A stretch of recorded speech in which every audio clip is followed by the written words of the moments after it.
বৃহস্পতিবার উপদেষ্টা পরিষদের বৈঠক নিয়ে রাজধানীর ফরেন সার্ভিস একাডেমিতে সংবাদ সম্মেলন করে প্রধান উপদেষ্টার প্রেস উইং।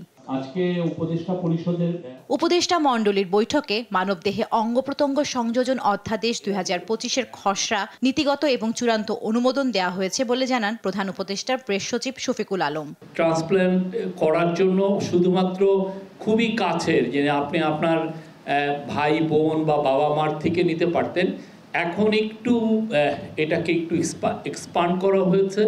এর ফলে আমরা মনে করি যে বাংলাদেশের অনেককেই আর কিডনি ট্রান্সপ্লান্টের জন্য বিদেশে যাওয়া লাগবে না। ভোটার তালিকা সংশোধন অধ্যাদেশ ২০২৫-এর খসড়া চূড়ান্ত অনুমোদন ও দেওয়া হয় বৈঠকে। এতে তফসিল ঘোষণার আগ পর্যন্ত ভোটার হতে পারবেন নাগরিকেরা।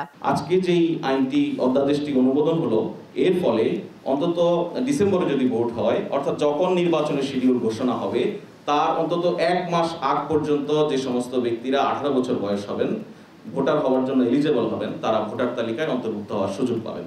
এছাড়া বাংলাদেশ বিনিয়োগ উন্নয়ন কর্তৃপক্ষ অধ্যাদেশ ২০২৫-এর খসড়াও অনুমোদন দেয়া হয়। জান্নাতুল মোহনা, দেশ টিভি, ঢাকা।